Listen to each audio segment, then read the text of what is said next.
नमस्कार दोस्तों, मैंने विवेकानंद के जीवन और उनके संदेश को जन जन तक पहुंचाने के उद्देश्य से कुछ पंक्तियां रचने की और उसका काव्य पाठ करने की धृष्टता की है। आप लोगों को अच्छा लगे तो लाइक, शेयर, सब्सक्राइब कीजिएगा ताकि ज़्यादा से ज़्यादा लोगों तक ये वार्ता पहुंच सके। तो दोस्तों, पेश है मेरी कविता विवेकानंद। विवेकानंद। थी अंग्रेजों की शासन भारत पर, युवा मुग्ध थे पश्चिम की शान पर। पाश्चात्यवाद का चलन जोरों पर था, अंग्रेज और अंग्रेजियत का बोलबाला था।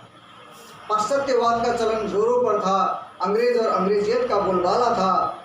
चल रहे थे भारत में पुनर्जागरण, सती प्रथा, बाल विवाह का हो रहा था दहन। विधवा पुनर्विवाह का बढ़ रहा था चलन। हिंदू धर्म में चल रहा था आत्ममंथन। भारतीयों का मस्तक झुका, अंग्रेजों का बोलबाला था।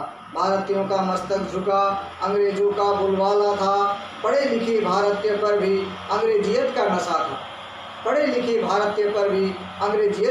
था। अपनी सभ्यता को हीन, पाश्चात्य सभ्यता को मानते थे महान। अपनी सभ्यता को हीन, पाश्चात्य सभ्यता को मानते थे महान। गुलामी की बेड़ियों में जकड़ा था प्यारा हिंदुस्तान। गुलामी की बेड़ियों में जकड़ा था प्यारा हिंदुस्तान। इसी समय एक युवा का हुआ उदय, जिसने सारे तर्कों को पलट दिया। भारतीय संस्कृति को जिसने सिद्ध की महान, भारत की संस्कृति को जिसने सिद्ध किया महान। गर्व से कहो भारतीय हूँ, हुंकारी जिसने सीना तान। गर्व से कहो भारतीय हूँ, हुंकारी जिसने सीना तान। विश्व भर के धर्म गुरु इकट्ठा हुए थे जहाँ, अपने अपने धर्म के प्रतिनिधि स्वरूप खड़े थे वहाँ। हजारों लोगों का सभागृह था, बुद्धिजीवियों से घिरा हुआ था। हजारों लोगों का सभागृह था, बुद्धिजीवियों से घिरा हुआ था। परिचय का सेशन चल रहा था। एक से बढ़कर एक इंट्रोडक्शन आ रहा था। लेडीज एंड जेंटलमैन शब्द गूंज रहा था। लोग सुन रहे थे, आनंद ले रहे थे। तभी सनातन धर्म का प्रतिनिधि युवा हुआ खड़ा। लेडीज एंड जेंटलमैन शब्द पर वो नहीं अड़ा। वह युवा जो सनातन धर्म का प्रतिनिधि था, एक प्राचीन देश का ध्वजवाहक था। My dear American brothers and sisters कहा जिसने, परिचय के पुराने शब्दों को बदल दिया जिसने। उसका यह संबोधन से सभागार तालियों से गूंज पड़ा। सभा स्थल पर युवा संत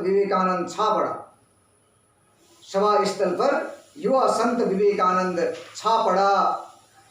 फिर संबोधन की जब आई बारी, युवा संत ने ऐसी हुंकार मारी। भारतीय सभ्यता का ऐसा किया बखान, जिसके बारे में पूरी दुनिया थी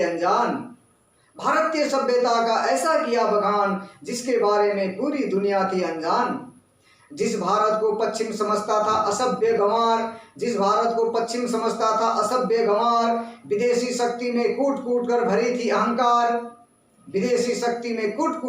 थी अहंकार। सभी भौचक का रह गया सुन भारत की कहानी। दोस्तों, सभी भौचक का रह गया सुन भारत की कहानी। सुन वेद उपनिषद गीता की अमर वाणी। सनातन संस्कृति का परचम जिसने विश्व में लहराया। भारत और भारतीयता महान है, ये विश्व को बतलाया। दुनिया के देशों ने भारत की आध्यात्मिक शक्ति को पहचाना।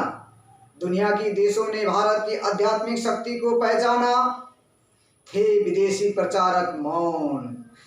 विदेशी धर्म प्रचारक अब मौन।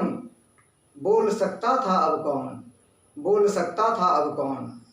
मूर्खो देवो भव, दरिद्र देवो भव का उद्घोष करने वाले, मूर्ति पूजा को साधना की प्रथम सीढ़ी मानने वाले, जाति प्रथा छुआछूत को दूर भगाने वाले, भारतीयों का मस्तक ऊंचा उठाने वाले, ज्ञान योग, भक्ति योग, प्रेम योग, कर्म योग को समझाने वाले, वर्तमान भारत लिखकर भारत की दशा बतलाने वाले, नर ही नारायण है यह विश्व को समझाने वाले, नर ही नारायण है यह विश्व को समझाने वाले, संपूर्ण मनुष्य एक है यह बतलाने वाले, सभी पंथों का सम्मान करने वाले, सबका एक निजी पंथ हो ऐसा मानने वाले, ब्राह्मण शूद्र दलित सब एक है ऐसा समझने वाले, भारतीयों को सही पथ दिखलाने वाले, भारतीयों को सही पथ दिखलाने वाले। मात्र 39 वर्षों में, मात्र 39 वर्षों में हजारों वर्षों का किया कर्म, मात्र 39 वर्षों में हजारों वर्षों का किया कर्म, जिनके लिए प्राणों से बढ़कर था स्वधर्म, जिनके लिए प्राणों से बढ़कर था स्वधर्म, स्वधर्म निधनम परधर्म भयावह, स्वधर्म निधनम श्रेय परधर्म भयावह। गीता के इस उपदेश को जिसने अंगीकार किया था, आओ विवेकानंद के उपदेश पर चलेंगे, मानवता के धर्म को अंगीकार करेंगे, शरीर और आत्मा दोनों का ख्याल रखेंगे, अपने साथ औरों का भी ध्यान रखेंगे, अपने साथ औरों का भी ध्यान रखेंगे। जब तक लक्ष्य की प्राप्ति न हो लगे रहेंगे, विवेकानंद की इस वाणी को नहीं भूलेंगे। उठो जागो और लक्ष्य की ओर बढ़ो, यह उक्ति कभी न भूलेंगे। उठो जागो और लक्ष्य की ओर बढ़ो, यह उक्ति कभी न भूलेंगे। भारतीय संस्कृति से दुनिया हुई परिचित, भारतीय संस्कृति से दुनिया हुई परिचित, सर्वधर्म समभाव के मंत्र से दुनिया हुई दीक्षित, सर्वधर्म समभाव के मंत्र से दुनिया हुई दीक्षित। कभी कभी धरा पर ऐसा व्यक्ति आता है जो मानव मात्र को जगाता है, कभी कभी धरा पर ऐसा व्यक्ति आता है जो मानव मात्र को जगाता है। बहुत बहुत धन्यवाद दोस्तों।